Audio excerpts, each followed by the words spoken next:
大家晚上好。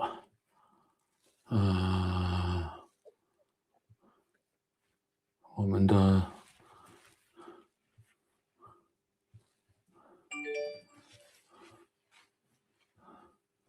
眼镜需要换一个，稍微等一下。眼镜。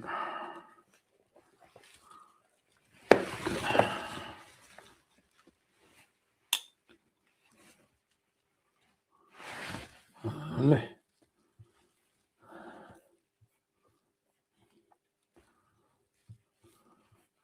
最近大模型的发布还是非常非常频繁的啊，这个大量的模型在快速的发布。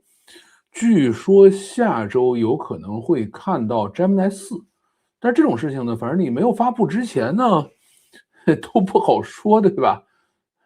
所以我们就看看下周会不会有 Gemini 4这样的一个神奇的东西出来吧。因为再不出呢，我估计他们也会遇到巨大的麻烦啊。所以呢，今天呢，咱们主要是来讲一下 GPT 5.5和 DeepSeek V4。其实我自己并没有特别详细的测试过啊。刚被 layer off 了，好了吧，老工程师遭遇斩杀线，是不是？这个起号生产自救这个事儿是这样的，起号这个事儿呢，任何时候都不晚啊，早一天就有早一天的好处，越往后越费劲。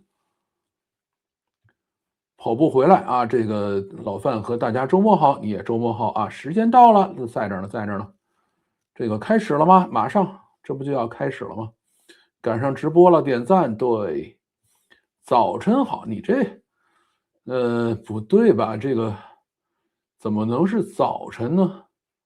好吧，可能在美国吧。早上好，早上好，好吧，点赞点赞。这个老范晚上好，哎，这个是对的。这个涨价了吗 ？Cloud 涨了$2。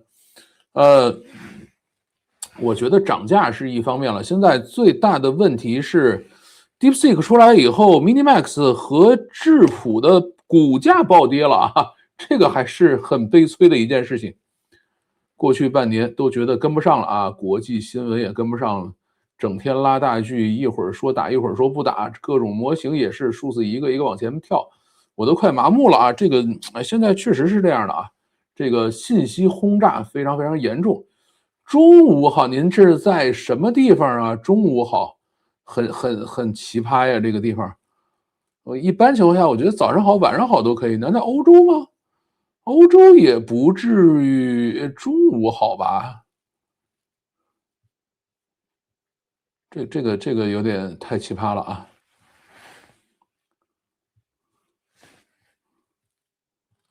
让我们来看看我们的稿子哪儿去了。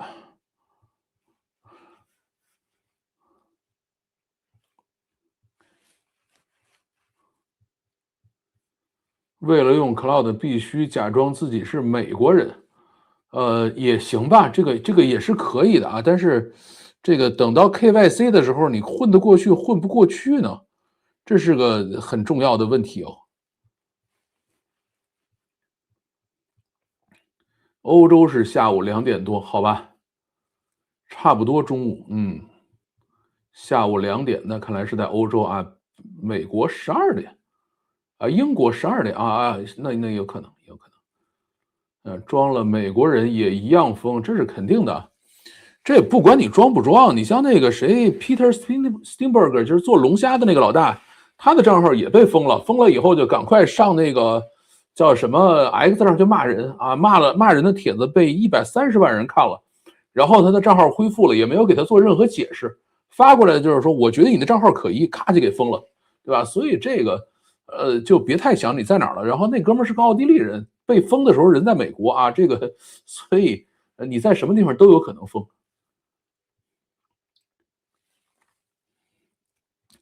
所以啊，咱们今天的节目就是讲一讲 GPT 5.5啊。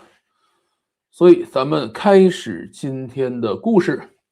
GPT 5.5发布 ，DeepSeek V4同一天发布 ，AI 竞争进入新格局，咱们到底应该用哪个呢？大家好啊，欢迎收听老范讲故事的 YouTube 频道啊。咱们今天来讲一讲 GPT 5.5和 DeepSeek V4的发布。冲击力很强啊，同一天啊发了2个模型，2026年4月23日和24号这2天，全球 AI 产业迎来了一场小小的地震，而且这一次地震非常有意思，就是 GPT 5.5 发布9个小时以后 ，DeepSeek 在常州发布而且呢要注意DeepSeek 这次发布跟前2天的 GPT Image 2的发布形成了鲜明的对比。就是 GPT 每一次发布东西的时候，特别是重磅版本的时候，一定会干嘛呢？会开发布会，对吧？即使没有线下发布会，也会有线上发布会，有线上直播。这一次啥也没有，咔上线了，对吧？就来了，这个实在是以前不太一样啊。像前几天的这个 GPT Image 2的发布，那是山姆奥特曼陪着一屋子的亚洲脸小哥在那儿讲了一晚上，对吧？这个才是真正 GPT 的玩法。就是那天GPT Image 2发布的时候，大概除了山姆奥特曼之外，剩下的人可能有中国人大概有2到3个中国人，然后还有可能一个日本人，一个韩国人，大概是这样，就是一屋子就只有他一个白人，对吧？这个犹太人算白人吧，也应该是算这个才是真正OpenAI 的玩法。但是这次 GPT 5.5 啥也没干，咔上线了这个还是很绝的而且 GPT 5.5呢。发布了以后是 Plus、Pro、Business、Enterprise 用户就直接可以用了直接推送了。DeepSeek V4 呢发布了以后呢，是直接就开源了这个产品就是一个开源的产品那么意味着什么呢？就意味着全球 AI 竞争从此呢进入了一个新的阶段不再是谁家的模型更强，而是这个开源跟闭源、高价跟低价、算力自主和这个算力依赖这几条主线就开始要撕巴起来了。首先呢，咱们说这个 GPT 5.5，对吧？它这个发布，刚才咱们讲了，在 OpenAI 的历史上都属于很少见的你像这个 OpenAI 这么喜欢开发布会，这个每次发布了什么新产品，要拉着好多人去拍视频，要去播的人这样的一个公司，就直接产品就上线了直接就推送了这个我今天早上起来是 Codex 要求我升级GPT 这个ChatGPT 的 APP 要求升级，然后这个网页打开了以后就直接是 5.5 了，就直接达到这样的一个状态了，啥也没有。本来说想去看看发布会呢，结果没有这个还是很夸张的一个事情。那么这一次 GPT 5.5 真正的推出，其实卖的不是 GPT 5.5大家一定要注意这一点。真正这一次的重点是什么？是前2天发布的 Codex 待会儿咱们再讲为什么很多人呢上来就看，GPT 5.5 好厉害，很多的这个指标都很新，对吧？一下就成为世界最强的，然后在大多数指标上都超过了 Opus 4.7在这样的一个情况下我们是不是OpenAI 又回到世界老大的位置上来了？大家在想这个问题，其实现在所谓的大模型到底有多强这件事情已经没有那么重要了，因为大模型真正强的地方是在3个地方第一个地方叫编程编程呢你可能好的大模型，比如说像 GPT 5.5 这样，或者像 Opus 4.7 这样的模型呢，它可以用很少的 token 快速的找到答案，不会四处转来转去。你要用一些比较烂的模型呢，可能会转来转去这个搞不清你到底发生什么问题了它会出现这样的情况。即使是比较烂的模型，你到了 Open Code， 到了 Cloud Code， 到了这个Open Cloud 这样的这种 Harness Agent 的这种框架里头，也都能把活干了就是有的干的稍微痛快点，有的稍微干的慢点而已没有那么大的区别。然后后边呢，就是我们去处理各种文档什么知识工作呀，我去搜索呀，这个是我自己用的最多的地方这件事情以我现在的这个使用体验来说，即使是笨一点的模型，你用这个 Open Cloud 或者是用叫 Hermes Agent 就是那种我们叫爱马仕用这些东西，其实差异不大就算你用GPT 用什么的也跟这个你用比如像 Minimax M2.7 这样的比较笨的模型没有特别大的区别这个区别在哪儿呢？区别在于它的配置兼容性上，对吧？就是说 Open Cloud 现在跟 OpenAI 的兼容性最好。你说我不给你配 OpenAI， 我给你配Minimax 行不行？也不是说不行，只是这个每一次升级的时候你需要提心吊胆需要这个比较痛苦。你说我一开始就配了 OpenAI， 就是比较顺滑的，每一次可以升级升过去，也就是如此，其他的差异没那么大。然后第三个是什么呢？就是模型差异是差在这个可以解决这种特别难的问题上啊，比如说一些数学难题。这一次 GPT 5.5出来了以后啊，有数学家说，哎，我用它把这个人类数学的这个又往前推进了一步。这个呢确实很强啊，但是这一块呢，其实普通人是无感的，对吧？你说他能够解这么复杂的数学题，然后可以去证明什么数学哪种论点的有一个什么什么前沿往前推一步，这玩意儿我为什么讲成这样？因为我自己看了半天没看懂，对吧？这个就是你跟大部分人讲说他到底干嘛了，大部分人都看不明白，所以在这一块上呢，现在甭管是Cloud 4.7还是 GPT 5.5，都在向前推进啊。那么这块中国人就会差那么一点点，我们压根就没在这块努力吧，那么在这个地方，其实对于绝大部分人来说是无感的，所以这就是这一次这个GPT 5.5发布的一个过程。而且这次 GPT 5.5发布还有一个特别有意思的这个小插曲是什么呢？就是在发布前的1天吧，还是2天的时间啊？因为咱们有时差嘛，所以我搞不清到底是1天还是2天吧。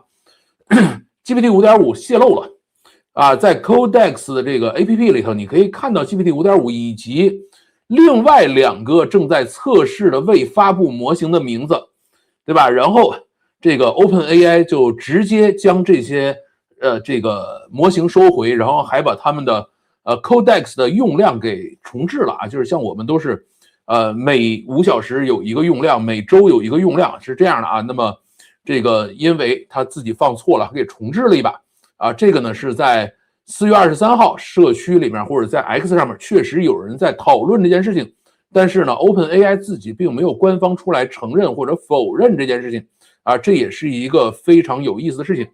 那么现在为什么说 Codex 是最强的呢？ OpenAI 现在真正要竞争的不是说我去解那个世界数学难题，对吧？他现在要去竞争的是如何争抢用户，如何维持自己老大的位置。现在 Anthropic 已经说，哎，我真是老大了，我这个年化收入300亿美金了，对吧 ？OpenAI 是多少 ？OpenAI 250亿啊，差50亿了，我比他高了，而且呢。现在它的估值也上去了啊，这个现在没上市的公司算估值嘛。OpenAI 呢是8500亿美金，而 Anthropic 现在已经可以说我1万亿了啊，这个上台阶是非常非常难的啊。所以现在真正要抢的是，谁能够做出更好的叫 Harness Agent 这样的一个工具，或者叫 Agentic Workbench 啊，要做出这样的东西来，也就是Anthropic 最早做这个 Cloud Code 这种东西啊，要去跟这块去抢。那么 OpenAI 呢，也是说，哎，我把 Sora 关掉，把这些什么成人啊关掉，然后这个广告也稍微放慢一点点啊，这个都不重要了。最重要的是什么？就是要去跟 Cloud Code 去抢这个叫 Agentic Workbench 这块市场啊，要去抢这个。那么OpenAI 也说了，我要去做超级 APP 啊。那么哪个是超级 APP 呢？啊，今天我把所有的在我机器上装的 OpenAI 的 APP 都升级了一下啊，然后得到的结论是 Atlas 啊，也就是 OpenAI 自己做的浏览器没有升级啊，所以这条线大概就是重要性下降了。ChatGPT 上来以后升级了啊，这个你必须要跟 5.5 配合嘛，然后 Codex 上来就升级，而且 Codex 最近这几天就跟疯了一样啊，经常是1天升3回级。因为我自己经常用嘛，然后不停的就提醒你升级，在同一天里头就不停的升级，啊，那么这个才是它的真正的叫什么啊？这个超级 APP。那为什么 ChatGPT 不是它的网页版？为什么不是这个超级 APP， 而是 Codex 成为了超级 APP 啊？因为你需要去调用本地的文件，对吧？我要在本地去打开你的各种应用，要去。在本地进行电脑操作，要在本地去打开浏览器，要去做这些东西，你要想在网页上干，比如说我用 ChatGPT.com 这个网页我去干这个事情，你是不可能处理本地的文件和本地的这些 APP 的啊。你如果说，哎，我要是使用 ChatGPT 这个 APP 不也可以吗？这里就有一个问题啊，你要是使用 ChatGPT 这个 APP 的话，会有一个什么问题呢？你买了20美金的套餐。跟你买了200美金的套餐啊，现在还有一个100美金的套餐啊，唯一的差别就是里头可能有一个模型让你用，有一个模型不让你用而你要是用 Codex 套餐啊，那么如果你要是用 Codex 这个 APP 的话，它上流量算钱的，对吧？你像我这个买了$20的 Plus 账号的人啊，我这个 Codex 的额度就要省着用啊。如果我去买了这个$200的额度，那我就可以敞开了用。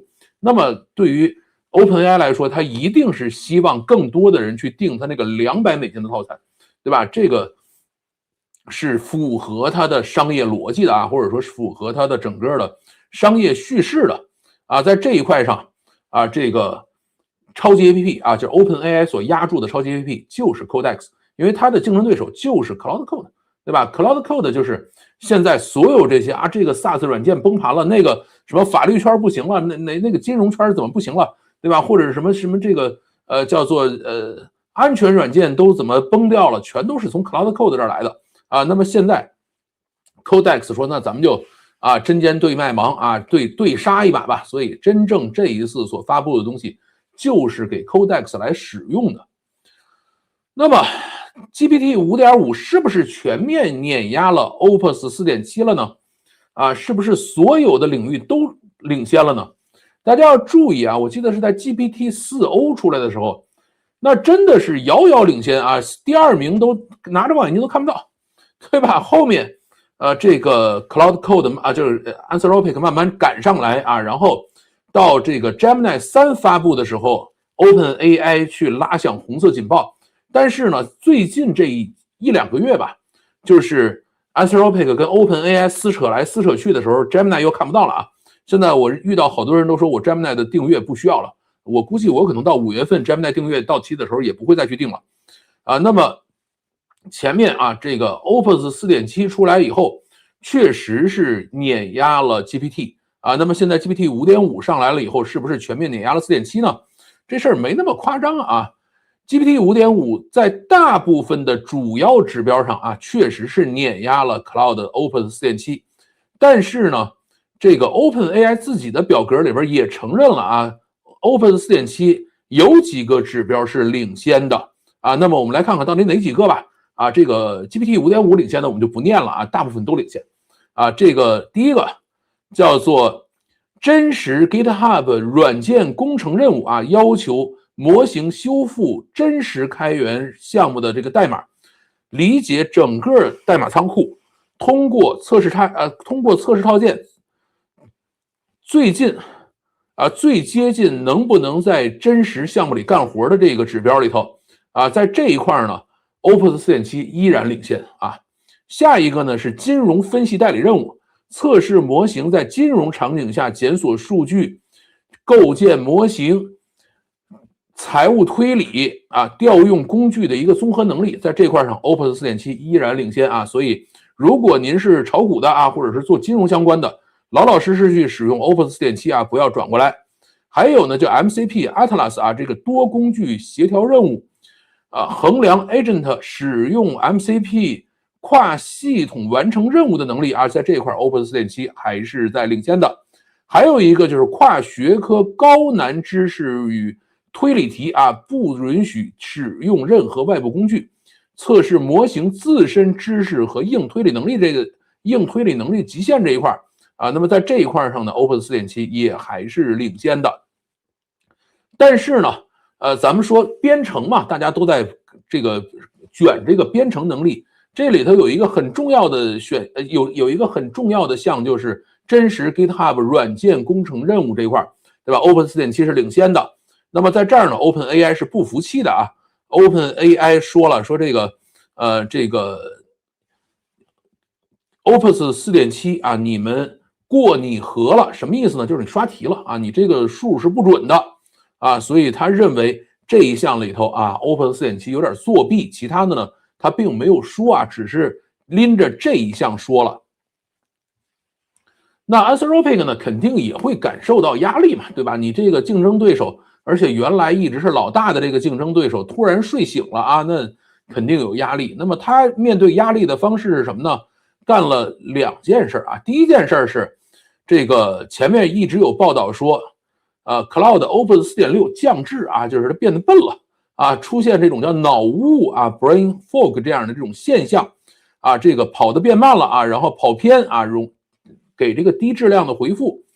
为什么呢？就是很多人猜测是他要先把 Opus 4.6降质，然后呢再推出一个可能比 Opus 4.6还要稍微笨一点的 Opus 4.7啊，让大家就可以老老实实的付钱，要做这样的一个事情。而且这个事情呢，已经是有很多的，包括像财富杂志啊，都去报道过了。前边这个谁呢 ？Cloud 就不理你啊，就是反正我就这样了，你爱使不使，对吧？反正我就是最厉害的啊，就变成这样的一个状态。但是在4月23号，在 GPT 5.5发布之后 ，Anthropic 发布了事故调查报告啊，承认了在 Cloud Code 里头出现了质量问题，但是呢，他否认了降低模型能力的这个指控啊，给了3个原因。第一个原因，默认推理等级变更了啊，就是说原来我应该用一个比较高的等级去推理，现在我用了一个低等级，或者我默认用一个比较低的等级去推理了啊，这是给的第一个原因。第二个叫缓存优化引入了一些程序漏洞啊，就是大家知道像他们这种系统一定是有大量的缓存的，因为你的这个提示词在缓存里头这个会比较便宜嘛，对于他来说处理起来比较容易啊，那么他认为宣布是在这块有问题了。第三个呢，是为了精简勇于输出内容，调整了一些系统提示词啊，那么就这3个原因啊，这个导致了模型输出的质量下降啊，现在呢已经把这个问题修复掉了啊，现在就是这样的一个情况，就是你 GPT 5.5不出，他就不承认这件事儿。这个呢让我想起了苹果公司啊，就是经常有人指责他说，哎，你新手机一出来，旧手机就变慢了啊，你旧手机的这个续航就变差了。然后呢，苹果从来不承认这个事儿啊，苹果只是说，哎，我去衡量了这个手机的状态，认为呢把这个充电充的稍微少一点，对于这个手机电池会更好一些啊。他反正经常搞这个事情，目的就是让你买新手机嘛。那么这个 Anthropic 啊又被实锤抓住了一回，这是 Anthropic 干的第一个事情。那么他干的第二个事情是什么呢？就是前面他有一个特别强的模型叫 Mythos 啊，叫神话。这个模型呢 ，Anthropic 说已经太强了，强到这个没朋友了啊，这个不能放出来，我们只能邀请一些这个我们的合作伙伴啊，自己上来去这个使用，先把自己的漏洞先找一找，要做这样的一个事情。这个老范前面讲过啊，录过节目，对吧？那么现在出现了一个什么问题？就是有人说我们绕过了 Anthropic 的这个控制啊，我不是他的合作伙伴，我也用了这模型了啊，这个消息现在泄露出来了啊。Anthropic 那头也说我们并没有觉得有什么问题啊，也没有受到什么损害啊。目的是什么呢？就是看看啊，是不是要把 Mythos 放出来啊？因为 Mythos 是一个更强的模型，它要比 Opus 4.6要比 Opus 4.7还要再强。那么这一次 GPT 5.5发布了以后呢，他们拿前面 Anthropic 自己放出的这个 Mythos 的这个测试数据去比较过啊，各种评分去比较过。跟 GPT 5.5之间呢，基本上算是5-5开吧，就是大概有一半左右的这个指标是 Mythos 要高一些的啊，可能有大概一半左右的是 GPT 5.5高一些，然后可能还有一些是相等的一个状态。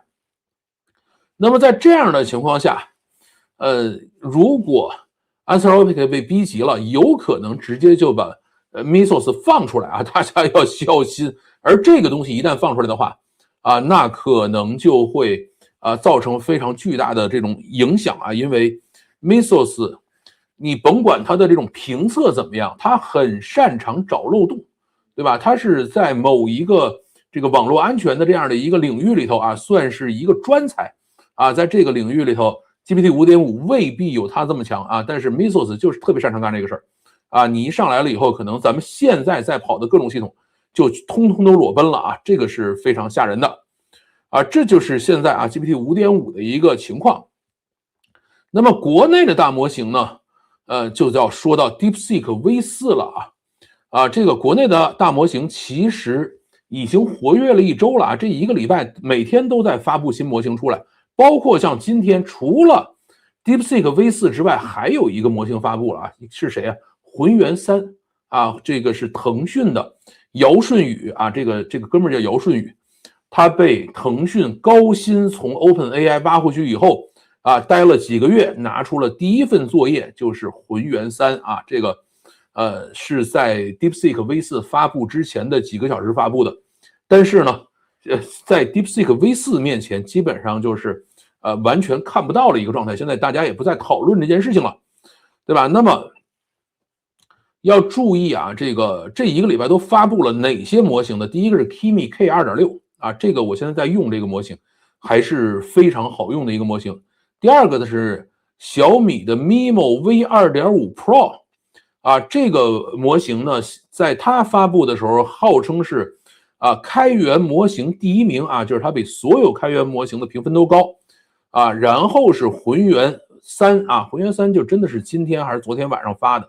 发出来以后呢，这个浑源3的这个水平其实要差一些啊，就是它达不到国内一流的这个位置，可能会比 Mini Max 稍微强一点，但是跟 GRM 5.1啊，跟这个叫做千问 3.6 或者是这个 Kimi 2.6比起来还是有一些差距了，更不要说跟小米的这个 MIMO V 2.5比啊，这个差的比较远啊，但是呢，算四平八稳也能干活的一个状态。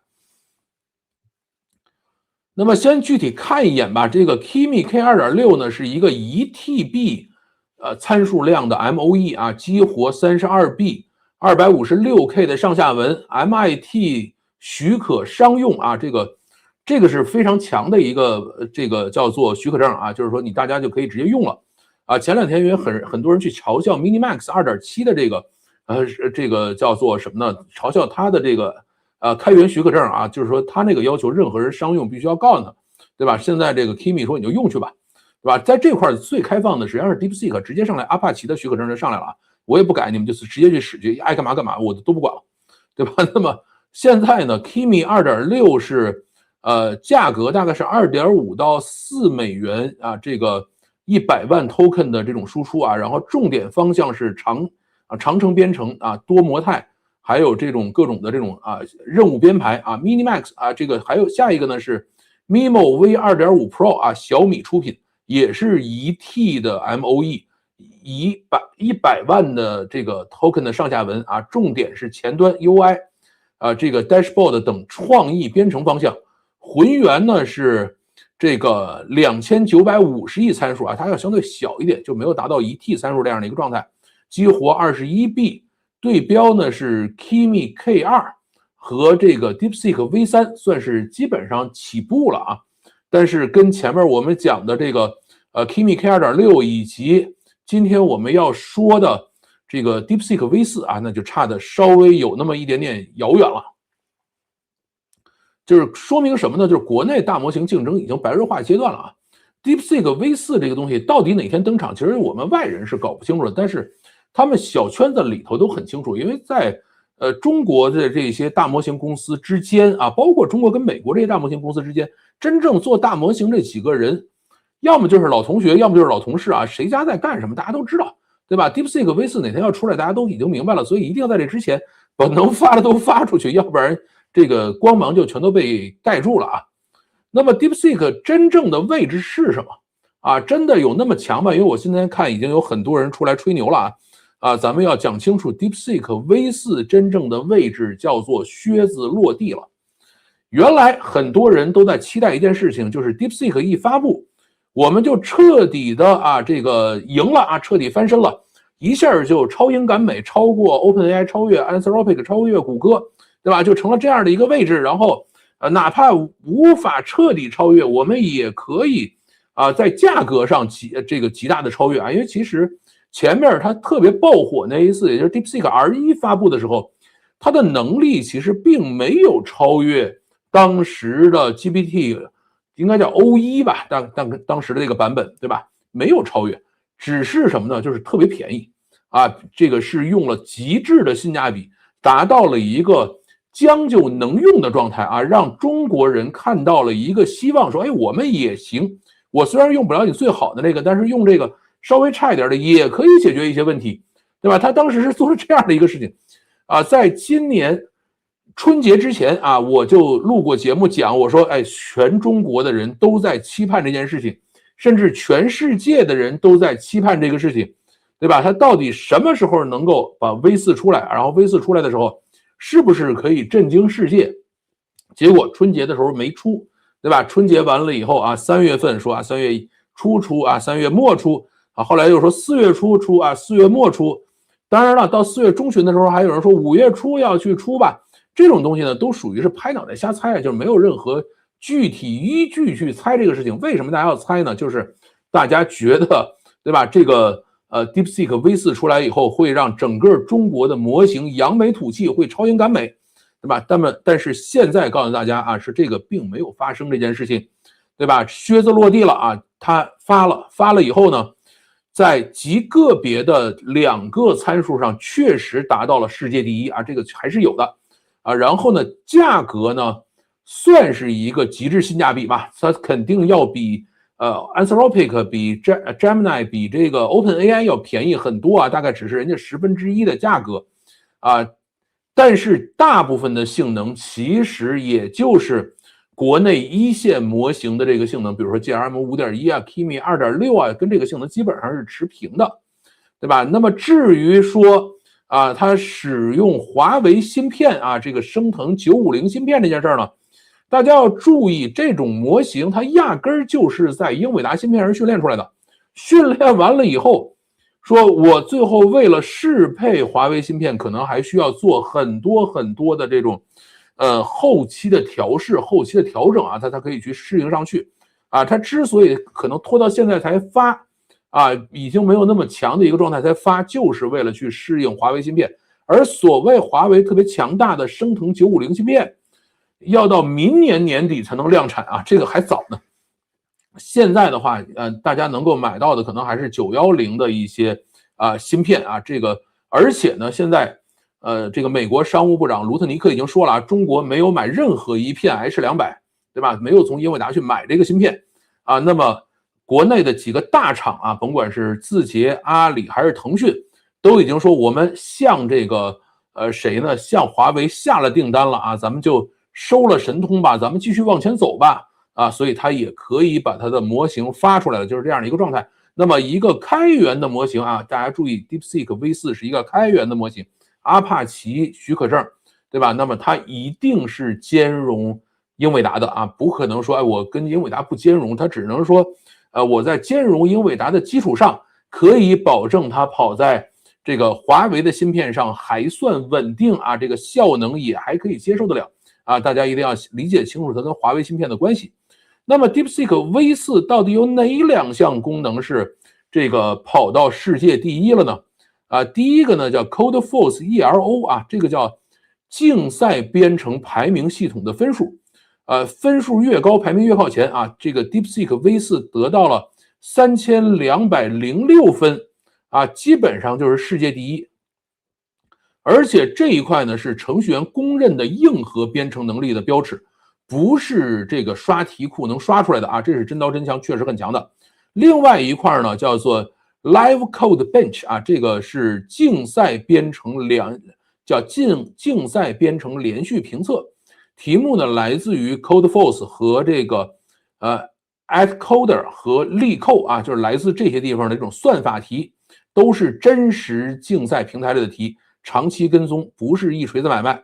它测的呢是模型在连续多个竞赛项目上综合的一个表现，93.5%意味着做10道题了，它9道以上都是对的啊，所以在这2块上，DeepSeek V4是世界第一啊。至于其他的呢，可能就会稍微差一点了啊。他也承认了啊，说我们在某些方面啊，要比这个叫做谁呢？要比这个现在最顶尖的啊，这个叫做 Opus 4.6、4.7要差一些啊。现在呢，在这个编程领域上 ，DeepSeek V4已经达到了Cloud Sonnet 4.5的这个水平啊，但是也接近了这个 Opus 4.6的非思考模式啊，距离 Opus 4.6的思考模式以及 Opus 4.7都还是有差距的啊。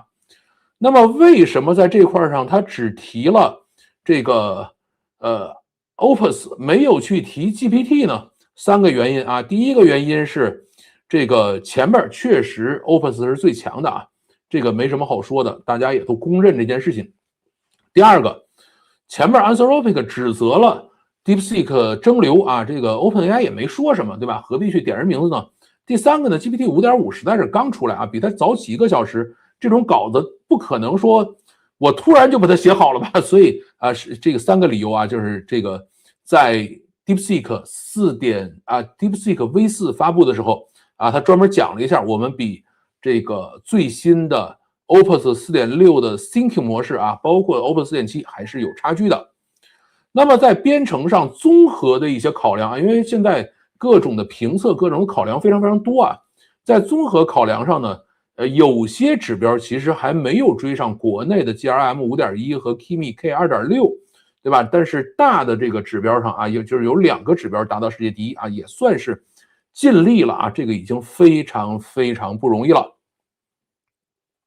那么它现在呢，跟这个最新的 GPT 5.5比起来啊，还是有蛮大差距的啊，因为 GPT 5.5比这个 Opus 4.7还要再强一些。那么这一次梁文峰发布的这个稿件最后结尾上呢，引用了荀子的4句话，叫不诱于欲，不恐于匪，率道而行，睿然正己啊，大概是这样吧。这个反正我念的也稍微比较别扭啊。翻译过来大概大白话是这样啊，你们随便骂，我也不解释，我用产品说话，大概就是这么个意思。就是你们也别说我这东西到底是怎么样啊。所以呢 ，DeepSeek V4发布的真正意义就在于靴子落地了啊，不要再惦记着突然有翻盘的机会了，就相当于是这个像打擂台似的，一个一个上去都被人爆锤啊，然后说我们还有一个特别牛的人没上来，还有一个特别牛的人没上来，你等他上来，他给我报仇雪恨。现在这哥们儿也上来了啊，然后发现哎有些优点，但是呢，总体来说还是有差距啊，大概就是这样的一个情况。现在呢，整个的 AI 大模型竞争啊，已经进入了一个新的格局啊，现在叫2大梯队的一个成型，就像跑马拉松似的啊，就是前面一个梯队啊是在第一梯队跑，后边呢可能是有一个小圈子是第2个梯队在那跑。那么第一梯队呢就2家啊 ，OpenAI 和 Anthropic 遥遥领先，全方位领先，旗舰模型能力最强啊，在各种的 Harness Agent 里头啊，或者我们叫 Agentic Workbench 里头啊，非常非常强，而且生态极其完整，商业化能力也很强，而且还没有包袱啊，这个很重要。很多的公司技术其实是很强的，但是追不上的原因是因为包袱太重，内部掣肘太厉害，对吧？那么这2家现在就是最强，能够做这种长程任务、复杂工具调用、真实软件工程啊。当然了，他们2家也是比较贵的啊，就是你如果要用的话，他们2家比较贵。那么第2梯队呢，就是一堆在追赶的中国厂商啊 ，GRM、Kimi、DeepSeek、Mimo 啊，就是小米这套东西 ，Minimax、千问、浑源啊，这些是在追赶的啊。那么追赶的这些人呢，现在基本上达到了日常编程任务和挂这种 Harness Agent 下面能用的一个程度。单点能力呢，在某一些日常工作中啊，基本上可以用了。价格极其便宜啊，基本上都是美国模型1/10的价格，对吧？而且呢，绝大部分都是开源的啊。这个里头，比如说千问3.6 Max 版本是闭源的，但是千问3.6的很多的其他的版本也是开源的，对吧？绝大部分都是开源啊，像 GRM、Kimi、DeepSeek、Mimo、Minimax， 还有像浑源啊，通通都是开源模型，就是大家可以自己去部署啊，它是这样的一个状态。所以呢，这就是啊2个大的这个阵营再去竞争的一个状态。但是你说还有一些没说到的呀，那没说到的这些呢，就属于相对比较尴尬的这些了。比如说马斯克的 Grok， 对吧？他呢可能在一些基础能力上是很强的，要比中国模型强，但是呢，他在这种统合的这种，比如编程啊什么这块的能力上，可能未必比中国模型强到哪儿去啊，或者可能强，但是你感受不出来的一个状态。对吧？这个用户使用的产品一定要有用户感知的差异。那么 Grok 在这块跟中国的这些模型，你是拉不开有感知的差异的。然后另外一个比较倒霉的是谁呢？叫 Muse Spark 还是叫 Muse Spark 啊？就是 MUSE 啊，这个可能叫 Muse 吧 ，Muse Spark。这个是谁呢？是Meta最新出的啊，亚历山大汪做出来的模型，从开源转闭源啊，到目前为止。也没有特别多的评测数据出来，他自己放了一些评测数据出来呢，其实跟前面我们讲的这个叫浑源3的这个水平可能差不多，也许比浑源3稍微强一些吧。啊，但是呢，应该也是一个泯然众生的状态。闭源了嘛，大家也没有特别耐心的去找到这个模型去用啊，所以到底是什么情况不知道。而其他的这个什么编程的领域啊，包括这个harness agent 的这个领域啊，也没有什么声音出来。然后 Gemini 前面有一段时间很强啊，Gemini 3、Gemini 3.1，特别是 Nano Banana 2啊，极强。就是我去订阅 Gemini 的原因，一个是 Nano Banana 2，另外一个东西叫做 Notebook LM 啊，就这两个产品绝对是无可替代的啊。至于它的模型的话，其实叫能用，但是一直也没有特别大经验的一个状态，所以我后来到 GPT 出到 5.4 的时候，我就已经完全放弃了使用 Gemini 模型啊，通通转回到 GPT 去了。那么现在在发布 GPT 5.5 之前啊，山姆奥特曼专门拉着一堆中国脸小哥去开了发布会，发了 GPT Image 2，就是釜底抽薪，把谷歌家最底下这梯子给你抽了，对吧？我的红色警报结束了啊，这事儿就可以了。对吧？所以 Gemini 现在的问题也相对来说比较尴尬啊，到底能不能在下个礼拜出 Gemini 4，还是 Gemini 4出来了以后也没法超过 GPT 5.5啊？那么它这个事儿就很麻烦了。如果我们下礼拜出了Gemini 4了，但是出来了以后发现可能还没有 Opus 4.7强，或者没有 GPT 5.5强，那人家发它干嘛嘛？所以这个事情啊，对于他就很痛苦了，而且没有这个画图的工具了啊，它就也很麻烦。还有一点是什么？就是谷歌内部的这种Cloud Code 或者是 Codex 这样的工具是没有的。它收购了几个，买了，自己也做了几个，但是相互之间掣肘啊，谁也没做起来啊，这个就很麻烦。现在啊，谷歌自己的原来的创始人什么的说这个不行了，我们必须要往前走了，对吧？谷歌内部的这个员工也在这抱怨说。不行了啊，我们已经不行了。这个你又不让我在公司内部使用 Cloud Code， 你一定要用 Gemini， 然后我们自己就不做这个玩意儿啊，这个我整个的编程效率都下降很多啊，所以他们现在也面临着巨大的危机。还有一个叫 Mistral 啊，这是欧洲法国现在最后的一根独苗了，就整个欧洲能做出模型的就是他们了。但是他们的东西到底做成什么样不知道啊，因为他们我觉得可能比整个中国这个模型还要再落后一些。如果刚才咱们讲到的 Grok、Muse、Spark、Gemini 这些模型混到了中国的这个梯队里，那他们就完了。为什么？因为咱们是开源的啊，它不开源啊，而且呢，咱们这个比它便宜啊，咱们这个价格是它的1/10，对吧？那它就没有任何跟我们的竞争能力，所以这些必须要混到第一波去，对吧？要去跟 OpenAI， 要去跟Anthropic 去竞争去啊，这是他们比较痛苦的地方。马斯克现在也在痛定思痛吧，对吧？他现在不是号称600亿美金要去买 Cursor 嘛？啊，这个明后天吧，我再找一天时间跟大家讲一讲这个怎么去签这种协议啊，为什么去买这个东西的一个故事吧。啊，这块我觉得还是可以稍微跟大家讲一讲。但是这几家现在都已经知道了自己的位置非常非常尴尬，对吧？正在知耻而后勇，准备去追赶啊。那么在这个里头啊，谷歌的压力一定是最大的啊。现在他只能喊说啊，我的这个芯片很强啊，我的 TPU 芯片非常非常强，对吧 ？Anthropic 也出来站台说，我的 Cloud Opus 4.7是用 TPU 啊去这个训练出来的啊，这个也算是站了台了。但是你这种台你站完了以后，你是要有后果的，你要是承担后果的。什么后果？就是这一次 GPT 5.5 发布的时候。他们干了一个特别绝的事情是什么呢？就是它的这个速度没有降低，对吧？这个是非常非常奇葩的啊！因为绝大部分的这种新模型出来都会变慢啊。为什么 ？Scaling low 嘛，对吧？这个规模变大，你这个模型才能变聪明。你规模变大了以后，它一定会变慢啊。那么还有一个规则是什么？就是你必须要变贵啊。那么这个GPT 5.5 确实是要比 GPT 5.4要贵的啊。那么现在。这个为什么没有变慢呢？原因是这样的，就是英伟达说了，说这个 GPT 5.5 是在我英伟达的芯片上训练出来的，是在我的 GB200啊 NVL72 的这个整个的阵列上训练出来的啊。那么这个我给它站台，我让它在我这里头做了彻底的优化啊，所以它 GPT 5.5 的输出速度跟 GPT 5.4 是一样的，就是每秒多少个 token 的一个数没有变啊，这块非常非常强。虽然它变贵了啊，但是 GPT 5.5 解决同样的问题。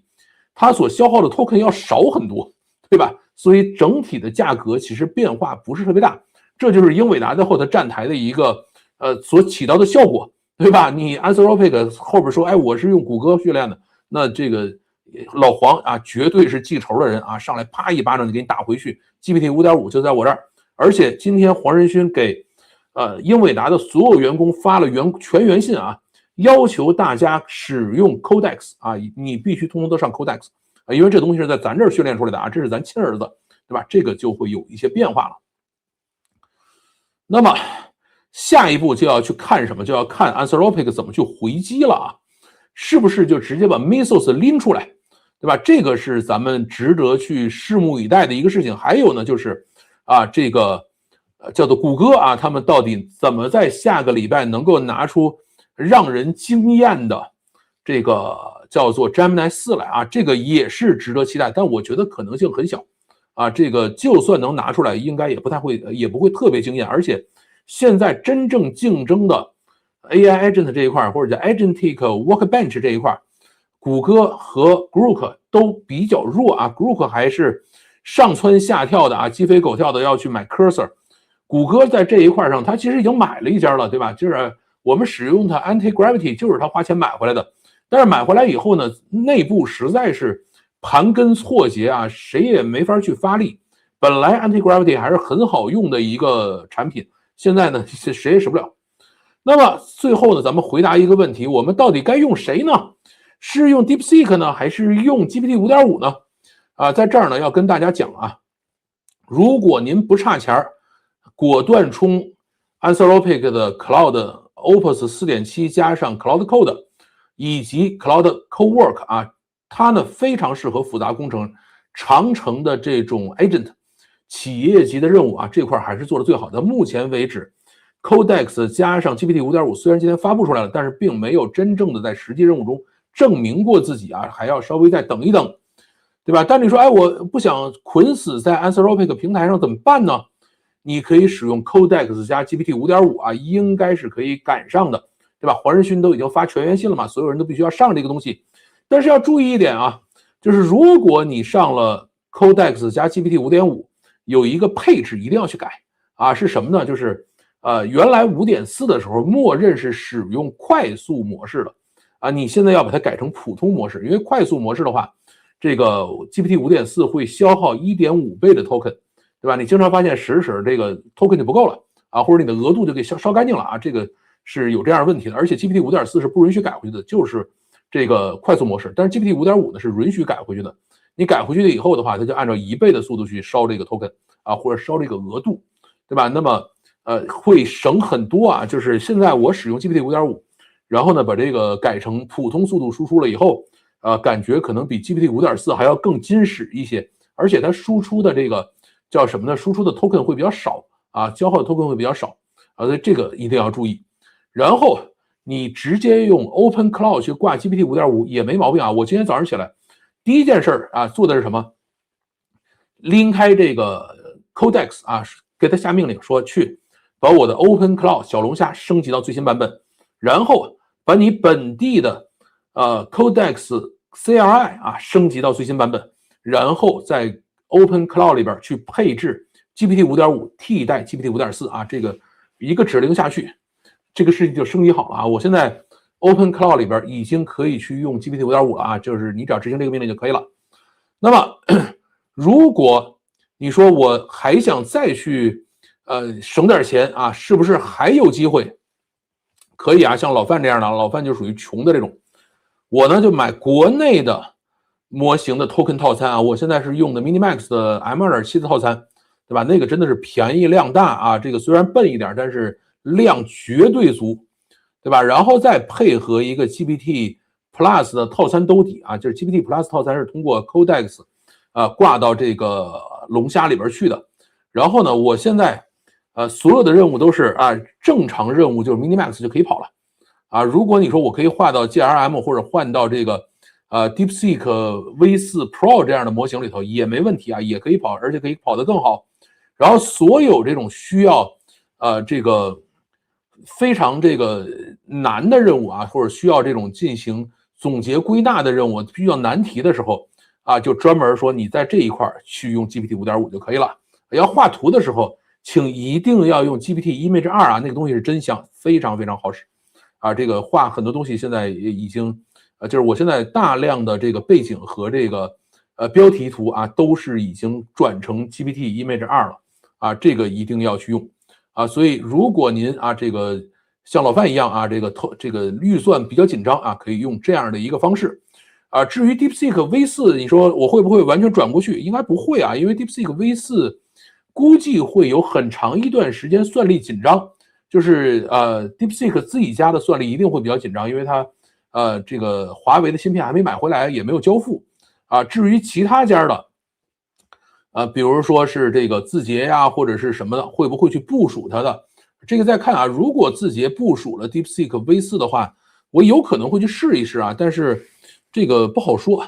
因为我现在字节的Code Plan 里边已经可以用 GRM 5.1和 Kimi K 2.6了，对吧？那么在这一块上，也许我会用 Kimi K 2.6更多一些啊。至于 DeepSeek V4的话，其实我并不需要它去给我做这个什么有这个编程竞赛这些任务啊，就是它得第一那2个项目对于我来说基本上无感，对吧？所以我未必会使用它啊。如果后面啊这个DeepSeek V4 的各种算力相对来说比较宽松的时候啊，我可能会去测试一下，看看谁愿意去或者是有谁测试了以后发现哎真香了以后我再去试吧。现在呢要用的模型实在太多啊，试不过来啊，大概就是这样的一个情况啊。这个所以总结一下吧 ，GPT 5.5真香，但是呢没有开发布会啊，就是一个直接上线啊，这个是跟 OpenAI 以往有巨大差异的。而且真正有价值的不是 GPT 5.5，而是 Codex， 是 OpenAI 的超级 APP。DeepSeek V4 真正的作用就是你们不要再盼着救世主了啊，就是它了，就这样水平了啊，是骡子是马，它已经拉上来了啊，也就如此了，对吧？这个符合预期，但是呢也没有超出预期啊，就是这样的一个情况。那么用呢，大家还是根据各自的预算情况以及你上网的一个情况去决定到底用哪个不用哪个啊，也就可以了啊。这就是咱们今天的故事，我看看大家聊了些什么吧。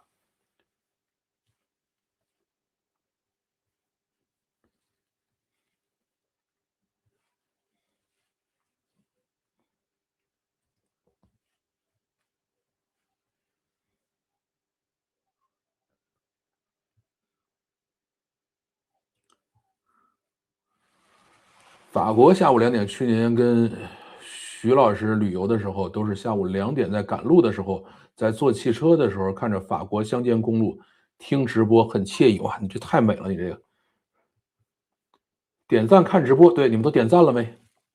西班牙下午2点，中午，好吧。哎，我也老想出去一趟，估计西班牙还没有午睡起来吧？西班牙那么喜欢午睡吗？他们中午吃很多碳水吗？因为我认为只有吃碳水的人才需要午睡，2点到4点都算是中午啊，这么夸张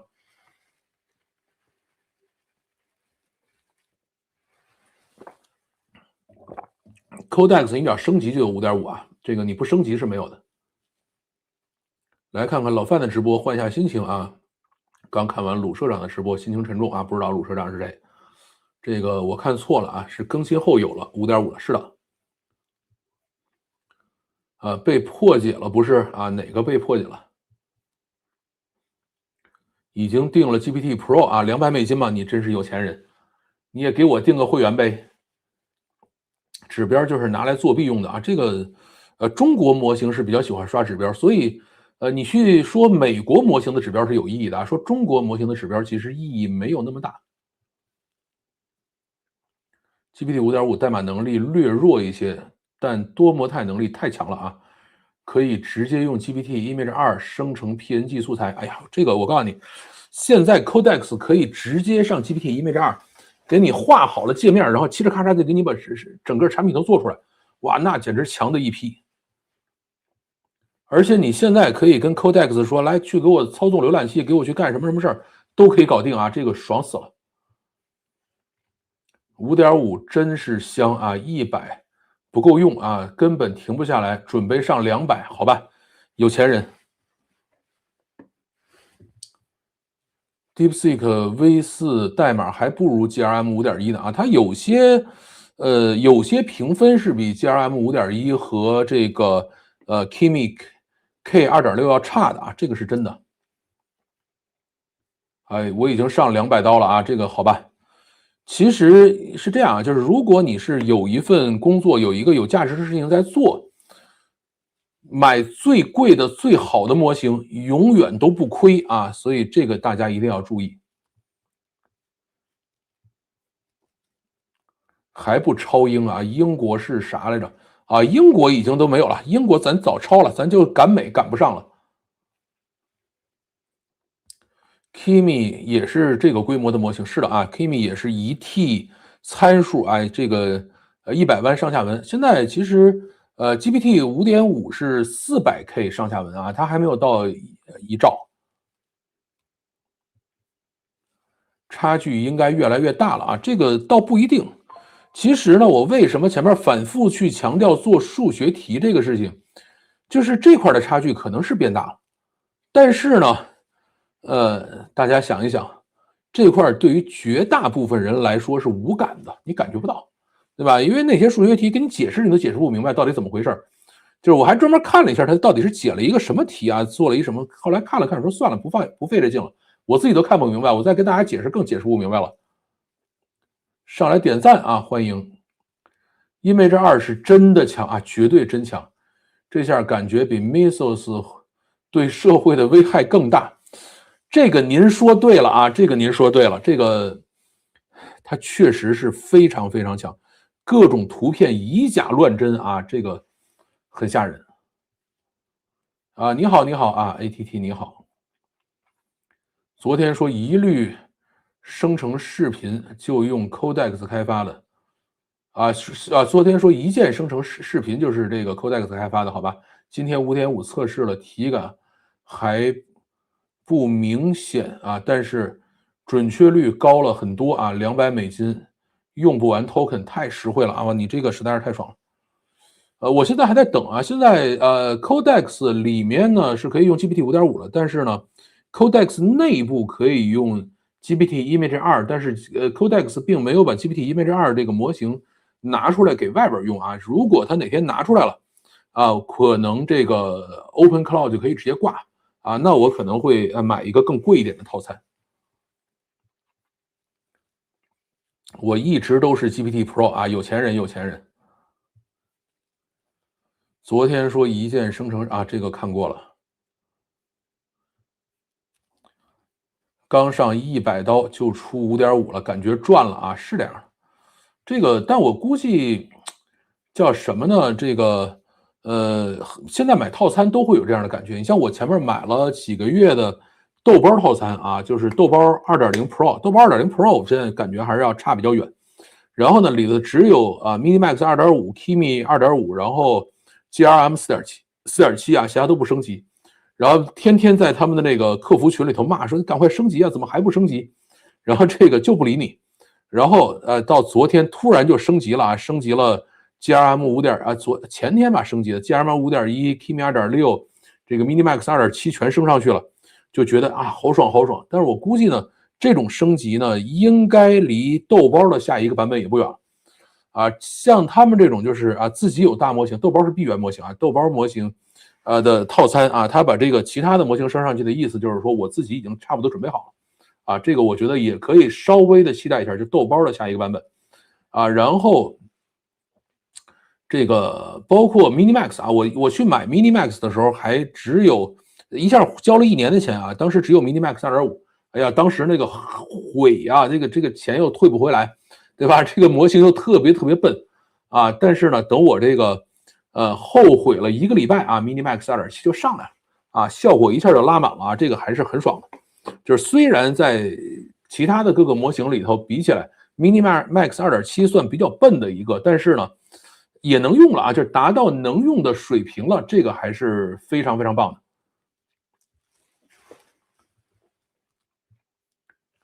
是不是该学学咋用 Codex 了啊？我的虾也是 Minimax Start 套餐，感觉笨的一批啊。这个是这样的，就是你如果是 Minimax 这个开始套餐的话，你一定要给它挂那个叫什么2.7啊，千万不要用2.5，2.7会好很多很多。还有一个呢，就是笨的核心原因其实通常不是模型，而是你的记忆系统没配对啊。你如果配这个比较好的记忆系统的话，它是会变聪明非常非常多的。能用是能用，得费很多口舌啊，是这样的。如果你去定一个100刀或者是200刀的呃这个 OpenAI 的这个 GPT 套餐的话啊，那么基本上够用。但是如果是20刀的话，因为我原来试过啊，20刀挂到这个龙虾上，大概也就能用1天啊，撑死了2天啊，这1周的量就全没了。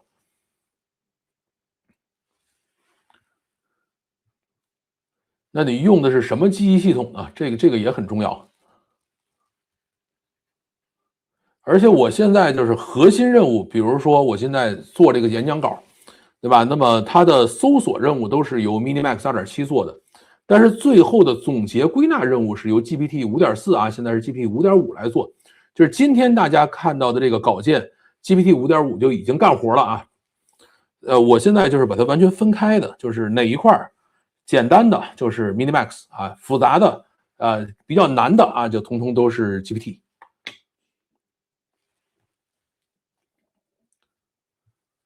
好啊，咱们差不太多了啊。这个如果没有更多的问题的话，我们今天就要准备结束了哟。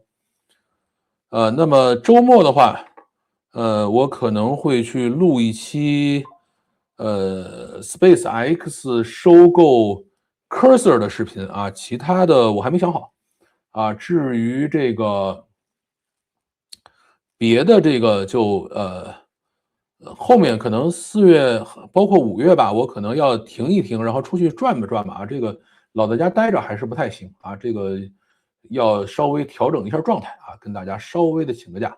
然后会员的话，这个礼拜可能就未必有节目了。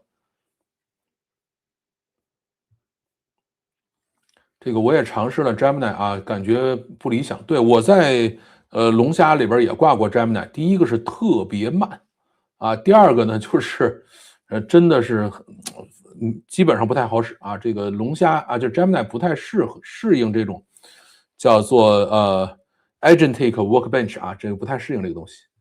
Anti-gravity 早扔了啊，Anti-gravity 其实挺好使的。它最后之所以扔它的一个原因，我现在也扔了啊，这就是它给的量太少了，基本上没法使。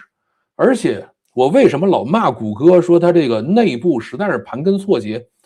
你 Gemini Client 里头给的量还是挺多的，但是 Anti-gravity 里不给，对吧？我在 Gemini Client 里可以用的情况下，你在 Gemini 里在 Anti-gravity 里不让我用了，这就是各个部门之间在抢资源。对吧？你继续干这个活它就永远超不过这种后起之秀，像 Anthropic，像这个 OpenAI，因为这两家都没有那么多的包袱。Cloud 回答总能有启发啊，文本这一块深度是把 GPT 超越了的。这一块是这样的，就是怎么说呢？就是它的这个体感和这个叫做评分，它是两个不同的概念啊。现在呢，普遍的体感上，Cloud 要比 GPT 要好啊，这个是真的啊。至于说评分的话，反正现在 GPT 又冲上来了啊。那么体感大家还要再10几天啊，然后再去给出评测，大概就是这样的一个情况。